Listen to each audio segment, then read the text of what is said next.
Good evening, Mel. Good evening. Mel, with you sharing your thoughts post-match with Barney these days, I've had to come up with a few different questions for you this week. Okay. So, you've clocked up 20 plus matches now at Cheshunt. What are your thoughts on football in the Isthmian League Premier Division? Well, first and foremost, it's a good standard, very good standard. I think there's some very, very good teams, very well organised teams, very well structured teams, budgeted teams.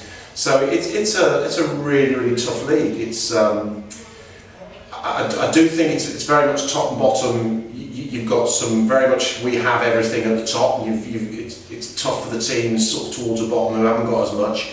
But the standard of football's been very, very good. I think the quality of pitches and refereeing and everything has been, a credit to the league. So no, it's been a really enjoyable and a good league. That leads me on because you've worked in the professional game with all the associated structures of run clubs, and also you've worked in the National League. The game's the same, but what adjustments have to be made by you when you're operating with semi-professional players at a club that's generally operating with the most definite support of volunteers? Well, I think first and foremost, full-time football is very, very different. You've got 8 to 10 hours a week with the players, plenty of time to do video analysis, plenty of time to do any individual work it needs doing. So the biggest change is your time with the players. As a coach, manager, that's what you notice. The biggest time is you don't get time with the players. So you've got to identify very quickly the 2 or 3 hours you get a week with them, where to put the time and effort in to get the best result. So that's a big one. In terms of semi-professional footballers, probably the biggest thing for me has been the fluidity of teams. Where basically a lot of players at this level are under contract. And you find that one Saturday you play against a certain player, and the following Saturday you play against him again for a different team. Someone could come along, as they did with Tommy Wood, and take a player that we'd worked hard on to get playing very, very well, and take him, and he goes to the next level. He's not playing a lot, but he goes, and suddenly you lose. You sign players to fit into the structure of using him, and then he leaves, and you think, oh well, we've got to start again. So that's the biggest difference. I think in the league, in the full-time football, you lose someone like Tommy Wood, you'd have a transfer fee. So that transfer fee then reinvested to get a replacement. Obviously, that's not the case at this level. So the biggest thing for me, the hardest thing I had to adjust to was accepting that you can put all work and effort into players and then they can just walk away whenever suits. What can we as volunteers and supporters do to help you and the team progress? Well, I think at the moment, when I first came into professional football with Exeter City many years ago, they were a fan-owned club, and there were loads and loads of volunteers. Of which, when I first went in to help them, I was a volunteer. I went and volunteered because I had no money on the verge of bankruptcy, so I went to help. So I fully understand the part that volunteers play. It's a massive part of clubs, particularly clubs with financial restrictions. It makes such a difference. So what can you do different? Well, I think that when we get to the end of the season, you sit down, you come up with a structure that we're all happy with, and we do as much as we can. What I would say is very little I've asked for that I haven't been given. So the reality is, the filming, the analysis work I can do, Y-Scouts, everything that we need has been given to me, so that at this moment in time the volunteers seem to be doing everything they possibly can. Kit man, everything is doing a great job to give us the best chance. So as it stands at the moment, not a lot, but I think that as we move forward, it'll be great to have a structure in place that we can hopefully maximise everyone's talents. Looking forward to hearing more on that then, because I'm sure there is. Thursday nights, the supporters and coaches that have seen your video reviews have been really impressed with not only the analysis, but how you communicate with the squad at the session and then convert that information into drills on the training ground. In your opinion, has technology and the interpretation of data become a definite positive differential, even at steps 3 and 4 now, as a must-have to be able to compete?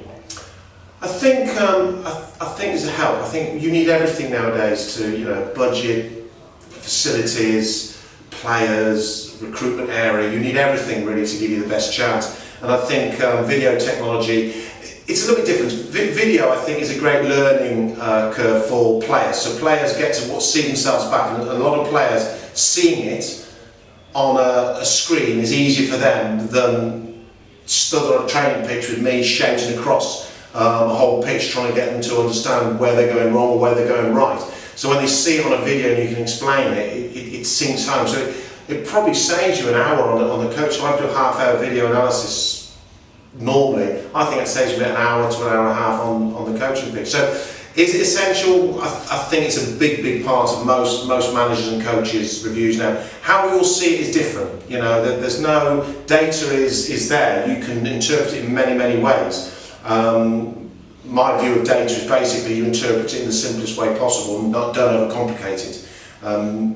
I think as you get bigger clubs, you get 3 or 4 people, you get analysts who help you and go through all that. As is at the moment, predominantly I do it on my own. So watching the games back, clipping it, producing it to the players, you're limited on what you can do. So again, you maximise that. So yes, I think it's essential to give you another 5-10% improvement that you wouldn't have without it. And finally, back to standard format. The league leaders' Dartford visit on Saturday should be a good test for the team. Is everybody available? We won't know until after tonight. I've got a couple of fitness tests. Shan't say who for obvious reasons, but we've got a couple of fitness tests. Dartford, I mean, we played them at their ground, one of my first early games, and we lost to a very late goal from them. They're a good team, and I remember saying in the boardroom afterwards when I was talking to 1 or 2 people, I said, look, they will not be at this end of the table, they'll get promoted this season. No, I haven't been proven right on that yet, it's still a while to go.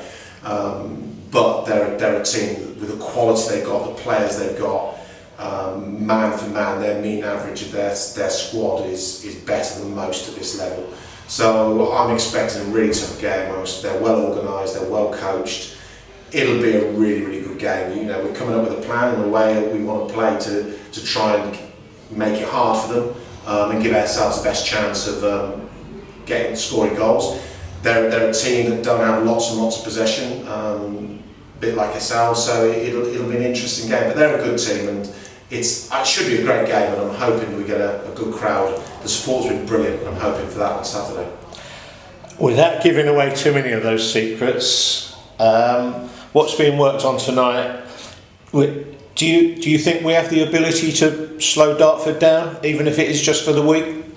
Yeah, I'm you know, I don't go to any game not thinking we can win, and in every game I try and win. I never go in thinking let's get a draw. Let's you know, I'll look at them. I've looked at them. I know I've seen their strengths. I've just been discussing with the coach now the strengths, and also where I think they're vulnerable, which they'll do the same to us. They'll look at us and say, well, they're not good at this, they're not good at that, they're good at this, be careful of this. No difference what we do.